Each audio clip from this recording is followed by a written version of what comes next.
Hello you guys, welcome back to my channel. I'm so happy you're here. If you're new here, please hit that like and subscribe button. Hit that bell so you know whenever I post a video. Please interact with the video, okay? We have a growing community. I would love for you to be a part of it. So interact by commenting, liking. I'm pretty sure you guys know all the steps, but for the new viewers out there, subscribe, click the little bell so you can join, comment, like this video. That way you're supporting independent media, you're supporting Black-owned media, and you're supporting this growing community. So I would love to invite you. If you're new here, my name is Nadra. We talk about all types of stuff. This is the real Nadra, so we talk about everything from motivation to pop culture to politics to lifestyle and everything in between. So I would love to have you interact and grow with this growing community. So I want to talk to you guys today about the election results. I want to react to that. And I want to hear what you guys are thinking. I want to hear how you guys are doing. I know that a lot of people are very, very dismayed, very you know, from what I'm seeing online, from what I'm seeing from some of you guys' comments, and I don't always get a chance to answer the comments, but I do get to look at them, and I hear you, I hear people's frustrations, you know, leading up to the election. I heard people's fear. I also heard on the other side, you guys know that I volunteered for the DNC. I continue to volunteer. I've also heard leading up from the other side a sense of pride, a sense of sort of, you know, feeling like they're very, very just and very committed to what they're doing. A sense of feeling like they're misunderstood and their movement is misunderstood, and it's really the left who's sort of like this cult of personality. It's really the left who's pushing a corrupt agenda, which is obviously skewed. You know, Donald Trump is a 34-count convicted felon. You know, he is someone who's been liable for assault, someone who's been liable for trying to steal an election, someone who's been liable for fraud. You know, it goes on and on and on. He defends white supremacists. He calls, you know, black and brown countries S-hole countries. He talked about grabbing women by the pee. You know, he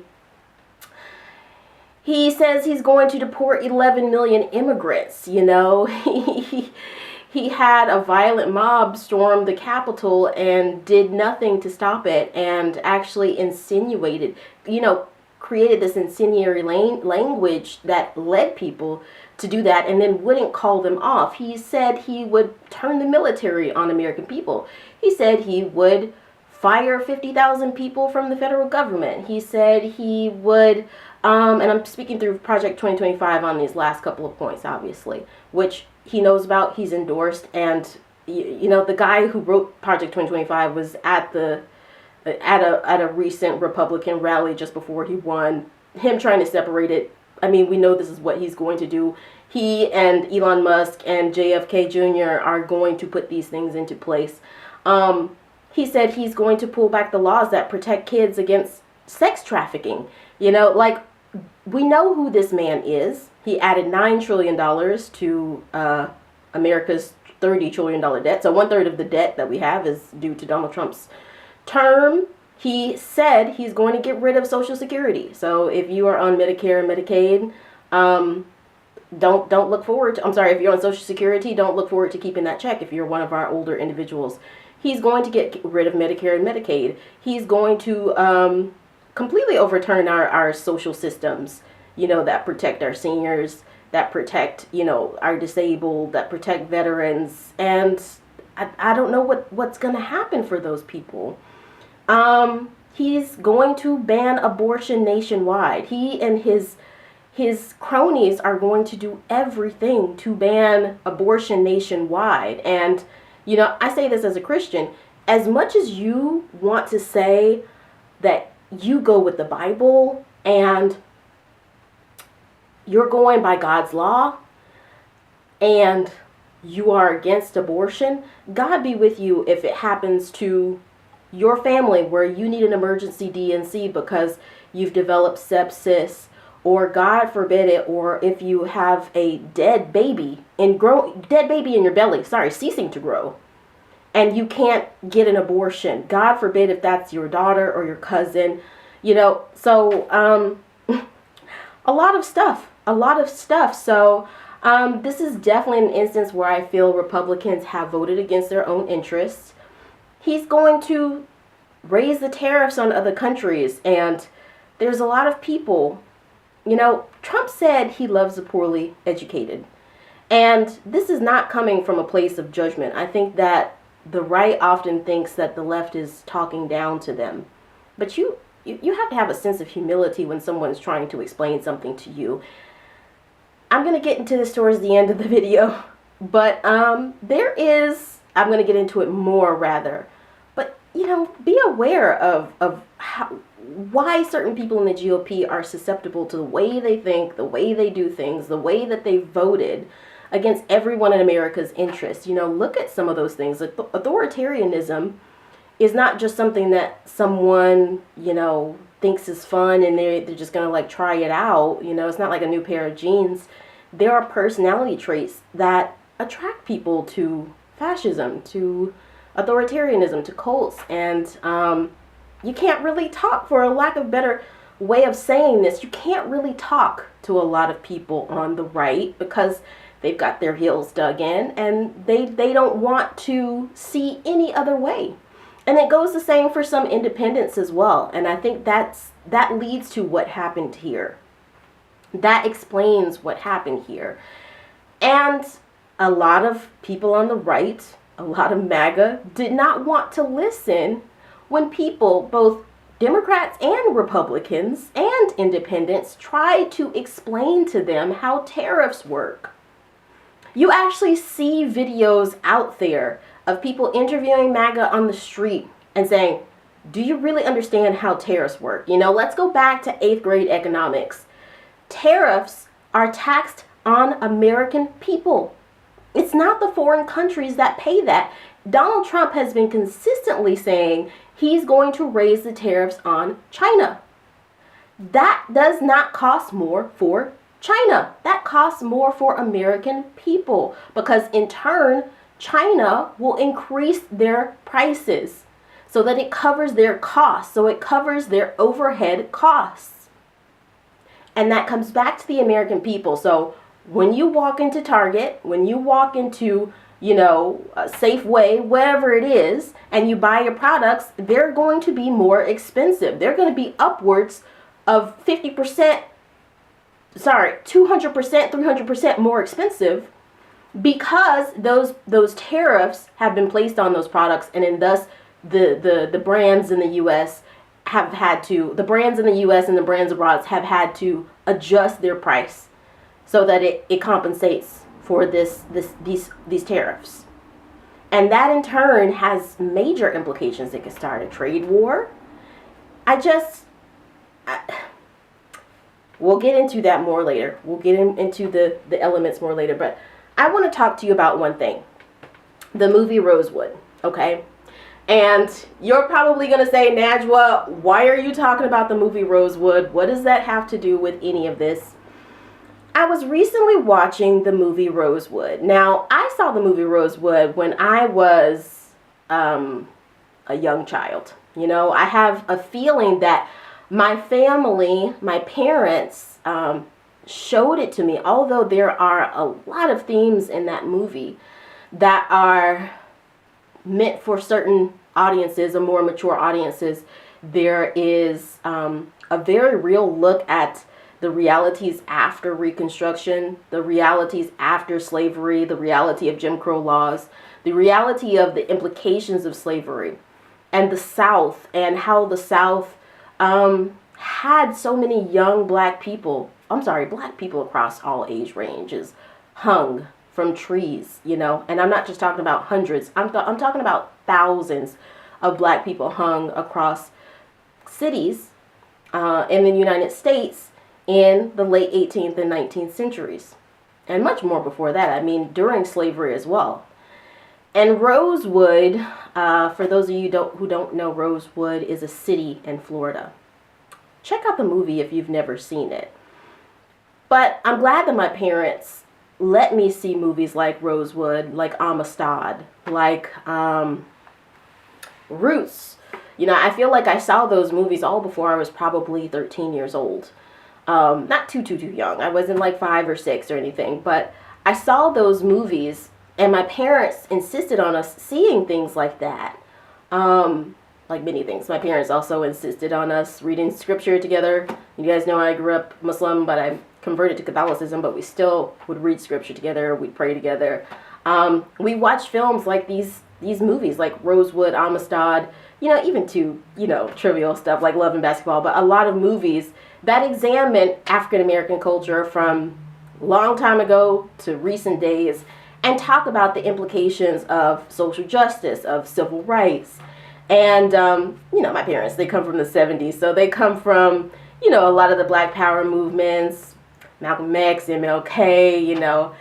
And Rosewood really shows how that saying, white woman tears, did not just spring up from TikTok. And I'm gonna let you know how this comes back to the presidential elections, but I have to go there. I have to go there. And I was watching the movie Rosewood, and there's this woman who is having an affair, a white woman, 1923, Florida, Rosewood, Florida, who's having an affair with another white person, with a white man.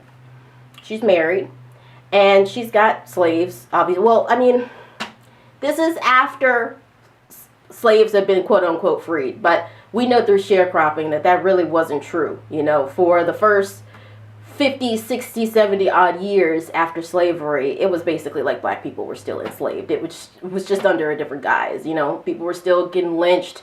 You know, people were still getting slashes. You know, I mean, it was still bad. There still was an underclass and an upper class, and of course, black people were that underclass.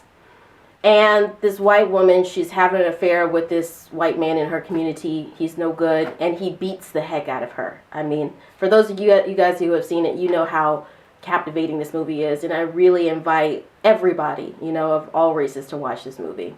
It's very enlightening, as along with Amistad and Roots. I would say those give you a very, very good background on how what the fascism, the authoritarianism, the white supremacy that has sprung up in the modern day GOP, it comes from somewhere. It's not just new. And I say this as a black person married to a white person. You know, it's okay. We can talk about it. You know, it's sweeping it under the rug that creates the problems.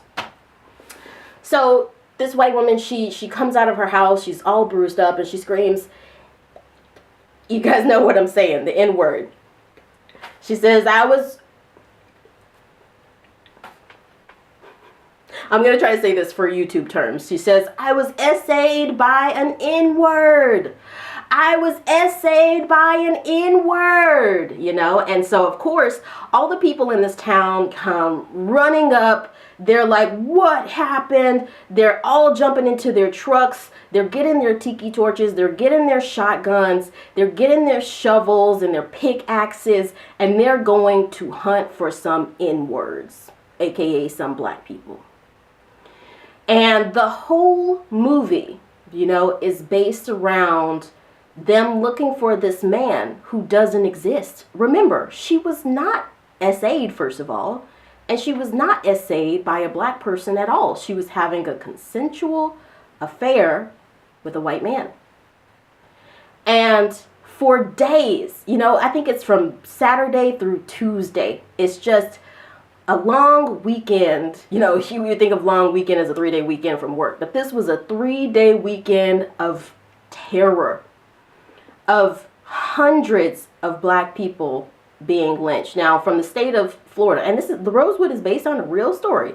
State of Florida says, oh, it was only 20, 30 black people who died. But the accounts from the former slaves that live in that city said it was hundreds, you know, 200-300 black people who were killed or injured. And these white men, a lot of them carrying Ku Klux Klan attire in their bags, you know, like I said, with their pitchforks and their pickaxes, are going around shooting black people, hanging black people, slitting their throats, all in the search for this non-existent person, you know. And of course, this whole time that this is happening, the woman who has lied about this is not letting up, you know. And the movie focuses around this one black family. And obviously, well, there's a stranger who is in town, and he's a good man. He's the black man. He's a good man, but he basically essentially gets scapegoated for this non-existent man who essayed this woman. And as a result of racism, as a result of this centuries and millennia old thing, as a result of this ancient thing from 200, 300 years in the making, slash, you know, thousands of years in the making, this town's black community gets destroyed. And at the end of it, you know, what is so weird is the sheriff, who is torn, you know, he's a white man, and he is going along with these mobs who are searching for this non-existent black man. But he knows that this is wrong, you know, and this is in the thick of when groupthink and cult mentality has taken over. But some part of him knows that this is wrong. But if you look at the abolitionist movement, the white abolitionist movement during slavery in America, you know that many white people who were associated with the freedom of slavery, the freedom of black slaves, with that movement, were themselves, you know, along with black people, because they were deemed to be the N-word lover. They were deemed to be inferior. And this is coming from people who already think that black people are from an inferior race. And the sheriff this whole time feels like something is off, but he doesn't say anything, probably because fear for his own life. He knows that he can also get, you know. And there's other characters in there who are white who also feel that way, who feel that this is all wrong. But the sheriff at the end very pointedly says, this man doesn't even exist. You know, you guys are out here forming this mob, looking for this person who does not even exist. And they say, the sheriff says, you know darn well that she slept with a white man. And you know that darn well half of you have probably slept with her too. And at this point, this mob of white supremacists, they all start laughing. They know that they've killed hundreds of black people, women, children, men. And they knew from the very beginning that this man didn't even exist. They knew that she was sleeping with a white man. But they did it anyway. Because, as I said, this comes back to something. So I say all that to say, this is not the first time where in American history people have worked against their own interests. Namely, you know, who is it that put Donald Trump into the White House? Black and Jewish people did not put Donald Trump into the White House. Black and Jewish people, they had the assignment and they brought the assignment in. It was mostly white men and women and Latino men. Bizarre, you know, that is really the voting against your own interest thing that have put someone who is about to destroy American democracy into the White House. And if you look at the history, which, you know, Republicans in red states like Florida have been trying to get out of school. They've been banning books. They've been trying to make it illegal to talk about slavery. But if you look at the history of America, this is not anything new. Europe reacts.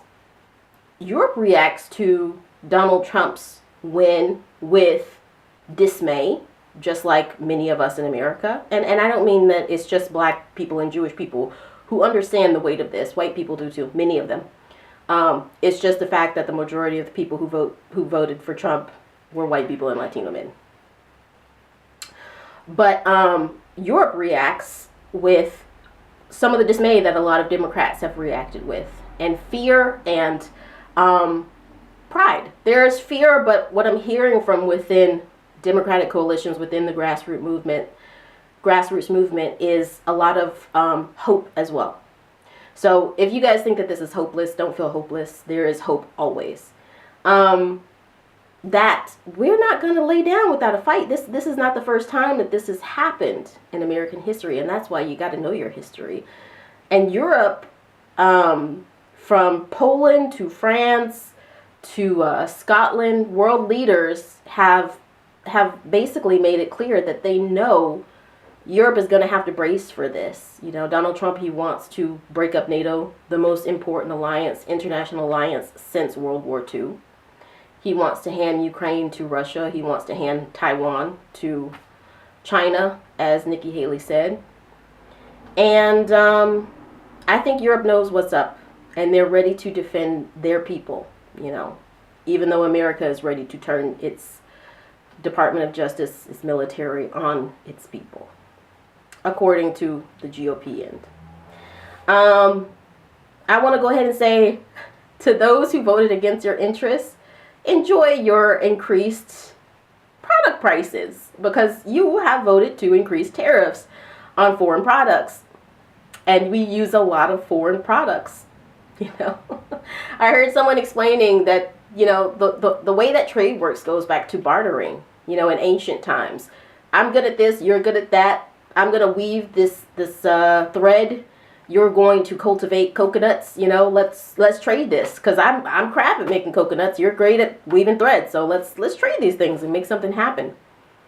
We can't produce everything in America, you know. Part of why America is so successful is because we have a wonderful trade system organized, or at least we did. I want to go ahead and say enjoy your increased prices on your products, because, you know, the major part of, you know, the major frustration, at least from what Republicans and some independents have been saying, is that prices are too darn high. And I don't care about this guy deporting millions of people that give us the economy we have. I don't care about him grabbing women by the pee. I don't care about him stealing an election. I don't care about him getting rid of my grandma's Social Security or my Social Security. I just want affordable eggs. It's those darn eggs. Well, I just want to say congratulations on your $8 eggs. And I really hope you enjoy that. I want to say congratulations on your impending deportations. You know, I cannot for the life of me understand why Hispanic men decided to vote for Donald Trump. I have a theory, but I'm not going to get too much into that right now. But yeah, enjoy having your children ripped away from you, your wives ripped away from you, of yourself being deported. There was a recent covering, I know a lot of people have talked about it at this point, of two neighbors, both MAGA, one Hispanic man, one white family, and the white family called the authorities on the Hispanic MAGA family. They were like, oh, how can this happen? We both are from the same cause. We both love Donald Trump. And they're being deported.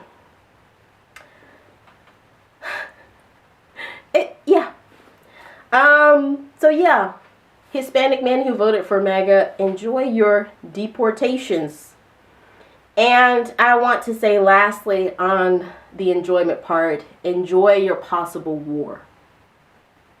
Because I think at this point, half of America and majority of the rest of the world understand in a very real way how Donald Trump is a wink and a nod to those historical figures like Adolf Hitler, to Mussolini, to,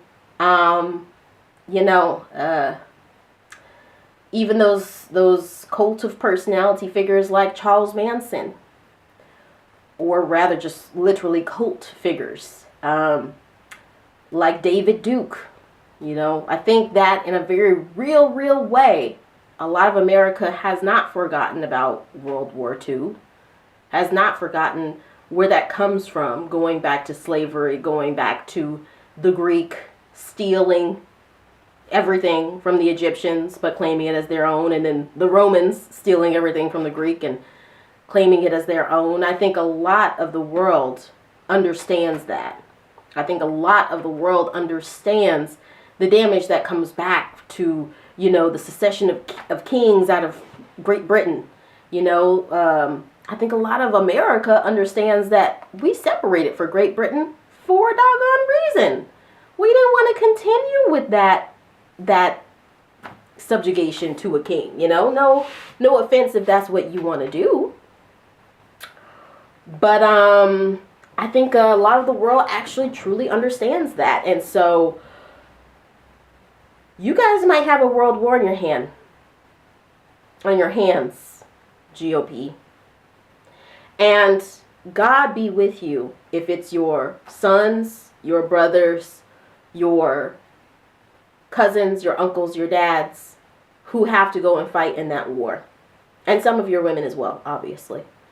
You know, God have mercy on all of us if that's the case. Because look back in history.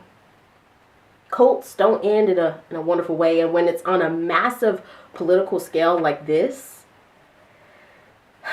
So yeah, enjoy your world wars. And our last final word I will say here. There have been many cults throughout history where we wonder how normal people could be pulled further and further into blind faith, into corruption, into perversion, into political violence, into unaliving people. I spoke a bit earlier about Charles Manson. I won't get into too much because I'm going to wrap up here. But we've seen those things. We've seen Jonestown. We've seen the Manson family. We've seen Heaven's Gate. We've seen, what's his name? David Koresh from Waco, Texas. We've seen those charismatic leaders swoop in who really psychologically, they're just people suffering from narcissistic personality disorder. Donald Trump's got a little bit of that. People suffering from sociopathy. Donald Trump, when have you ever seen him smiling except if it's to laugh at someone? Who suffer from grandiosity. The golden elevator. Golden escalator. We've seen people who need a Messiah. You know, people who blindly follow no matter what. And we've seen this toxic relationship between the two. That Messiah figure who needs endless worship, and those people who need a Messiah who will drive themselves to utter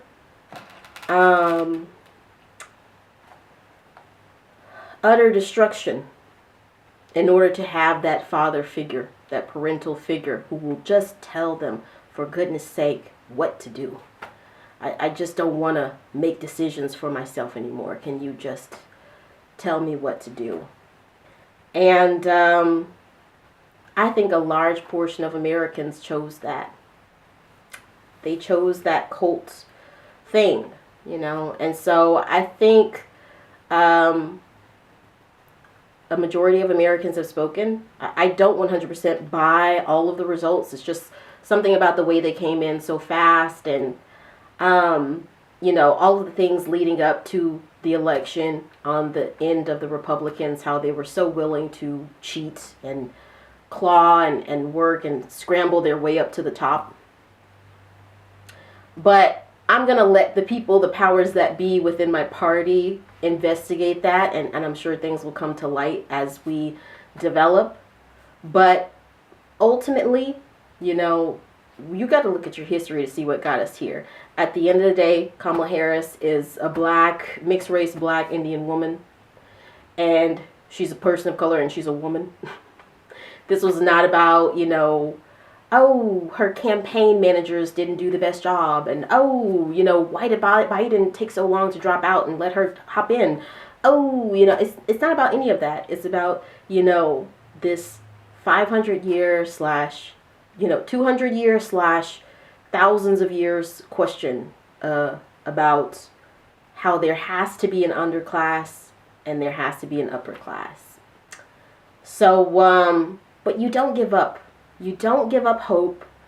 You keep doing what you can, you know, and there are so many systems in place within our checks and balance system that Donald Trump may want to destroy and upend American democracy from within, but he and his followers are not going to be able to do that if we make ourselves a mighty, mighty front. So don't give up yet. Don't drop out now. Don't lose faith yet. Gather all your strength, mourn, heal all you need to, but then gather all your strength and jump back in the fight, because we're not going down easy, y'all. But that's what I have to say about that. Kamala Harris and Tim Walz put on an amazing campaign. I have much less of a disdain for them and more of a disdain for those who stayed at home and those who voted against the interests of all American people. Can we improve? Yes.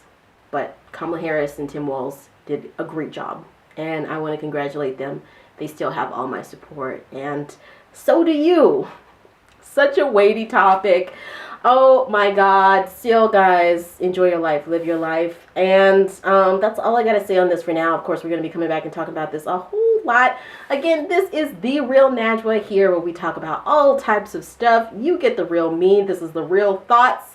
I'm so happy that you guys are here. Again, if you're new here, hit that like and subscribe button.